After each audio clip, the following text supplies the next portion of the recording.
சேலத்தில் மும்மொழி கொள்கைக்கு ஆதரவாக சமூக வலைதளங்களில் கருத்து பதிவிட்ட தனியார் டுட்டோரியல் கல்லூரி ஆசிரியரை சைபர் கிரைம் போலீசார் கைது செய்தனர்.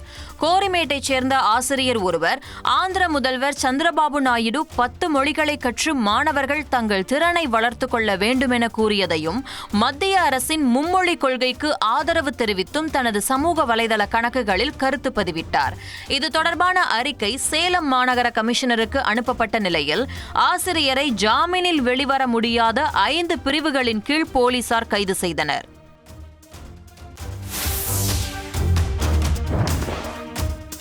பள்ளிப்பாளையம் அருகே அரசு துவக்கப்பள்ளி ஆண்டு விழாவில் சுட்டி குழந்தைகள் அசத்தலாக நடனமாடி பார்வையாளர்களை உற்சாகமூட்டினர். நாமக்கல் மாவட்டம் பள்ளிப்பாளையம் அடுத்த கண்டிப்புதூர் பகுதியில் உள்ள ஊராட்சி ஒன்றிய துவக்கப்பள்ளியில் ஆண்டு விழா நடைபெற்றது. இதில் மாணவர்களுக்கான விளையாட்டுப் போட்டிகள், கலை நிகழ்ச்சிகள் நடத்தப்பட்டன. மேலும் பள்ளி குழந்தைகள் கிராமிய பாடலுக்கு தலையில் கரகத்தை வைத்துக் கொண்டு நடனமாடியது அங்குள்ள பார்வையாளர்களை வெகுவாக கவர்ந்தது.